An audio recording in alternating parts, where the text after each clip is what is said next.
ओम तत्सत। श्रीमद् भागवत गीता अथ 13वां अध्याय क्षेत्र क्षेत्रज्ञ विभाग योग। कृष्ण भगवान ने अर्जुन से कहा, हे कुंती पुत्र अर्जुन, इस देह को क्षेत्र कहते हैं और शरीर को जानने वाले को क्षेत्रज्ञ कहलाता है। समक्ष रूप से सब विश्व कर्म भूमि होने से क्षेत्र है। ब्रह्मांड में ईश्वर ही विश्वरूप होने से क्षेत्र है और वही उसका ज्ञान होने से क्षेत्रज्ञ भी है। क्षेत्र और क्षेत्रज्ञ का जो ज्ञान है वह मेरा ईश्वर का ही ज्ञान है। उस क्षेत्र का स्वरूप, प्रकार, उसके विकार, उत्पत्ति का कारण तथा उस क्षेत्रज्ञ का स्वरूप और उसका सामर्थ्य, यह सब संक्षेप में बताता हूँ, सुन। ऋषियों ने क्षेत्रज्ञ का तत्व बहुत प्रकार के वेद मंत्रों द्वारा उसकी व्याख्या की है। युक्ति युक्त भली प्रकार निश्चित रूप से भी उसकी व्याख्या की है। क्षेत्र का स्वरूप है आकाश, वायु, अग्नि, जल और पृथ्वी का सूक्ष्म भाव, अहंकार, बुद्धि, मूल प्रकृति, 11 इंद्रियों के विषय शब्द, स्पर्श रूप रस और गंध, इच्छा, द्वेष, सुख दुख, स्थूल देह का पिंड, चेतनता, धृति, ये क्षेत्र के ज्ञान के साधन हैं। अभिमान का भाव, दम का भाव, प्राणी मात्र को किसी भी प्रकार न सताना, क्षमा भाव, मनमानी की सरलता, गुरु की सेवा, बाहर भीतर की शुद्धि, अंतःकरण की स्थिरता, समग्र शक्ति का निग्रह, भोगों में आसक्ति का भाव, जन्म, मृत्यु, बुढ़ापा, रोग और दुख आदि दोषों का पुनः पुनः विचार, पुत्र स्त्री आदि में आसक्ति एवं ममता का भाव, इष्टानिष्ट में समुचित, मुझ विश्वरूप ईश्वर में दृढ़ भक्ति, एकांत एवं शुद्ध देश का सेवन, मनुष्य समुदाय में अरुचि, नित्य अध्यात्म ज्ञान में स्थिति, तत्व ज्ञान के लक्ष्य रूप ईश्वर को सर्वत्र देखना, यह सब ज्ञान के साधन होने से ज्ञान तथा इसके विपरीत अज्ञान है। वह क्षेत्र क्षेत्रज्ञ अब तुझे बताता हूँ, जिसे जानकर पुरुष मोक्ष को पा लेता है। वह क्षेत्रज्ञ नित्य पर ब्रह्म अपरिच्छिन्न होने से न सत कार्य है न असत कारण है।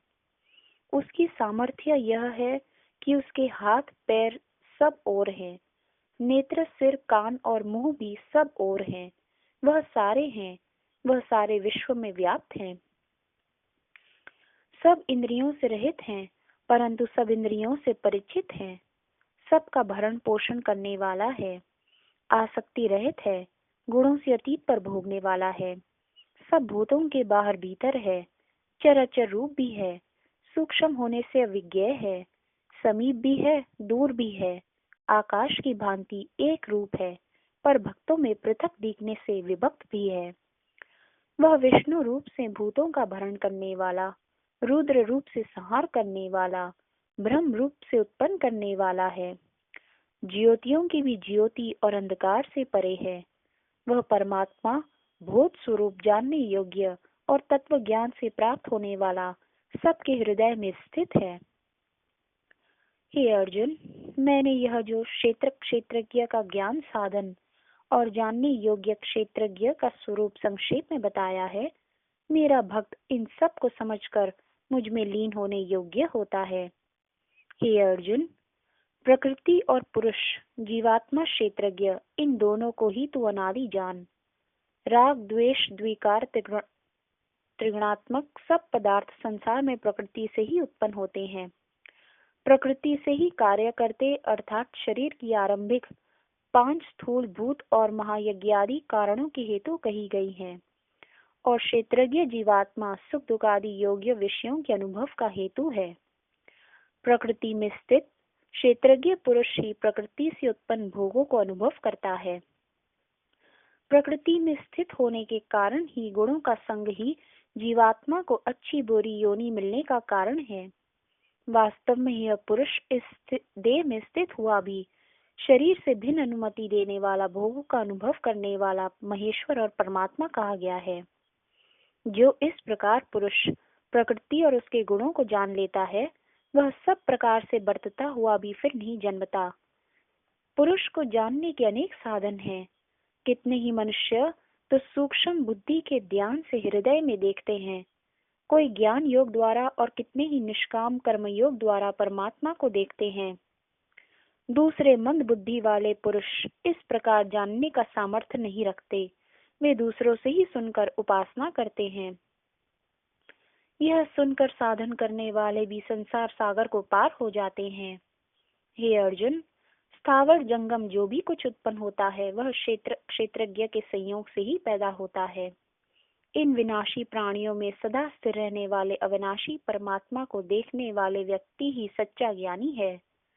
वह व्यक्ति ही संभाव से स्थित हुए परमेश्वर को समान देखता हुआ अपने द्वारा अपने को नष्ट नहीं करता, वह परम भक्ति को प्राप्त होता है।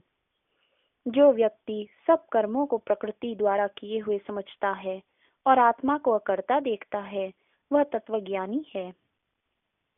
यह व्यक्ति जब पृथक पृथक भूतों को ईश्वर में स्थिरता अनुभव कर लेता है और उनसे ही इनके विस्तार को समझ लेता है, तब वह भी ब्रह्मभूत हो जाता है। हे अर्जुन, अनादि और निगत होने से यह अविनाशी परमात्मा शरीर में स्थित हुआ भी वास्तव में न कुछ करता है न लिप्त होता है। जैसे सूर्य इस जगत को प्रकाशित कर देता है, उसी प्रकार इस ब्रह्मांड रूप संपूर्ण क्षेत्र को एक आत्मा प्रकाशित करता है। इसी प्रकार क्षेत्र क्षेत्रज्ञ के भेद को तथा प्रकृति और उसके विकारों से छूटने के उपाय को जो व्यक्ति ज्ञान नेत्रों से जान लेते हैं, वे महात्मा जन पार ब्रह्म ईश्वर को प्राप्त होते हैं। ओम तत्सत, ओम तत्सत, ओम तत्सत।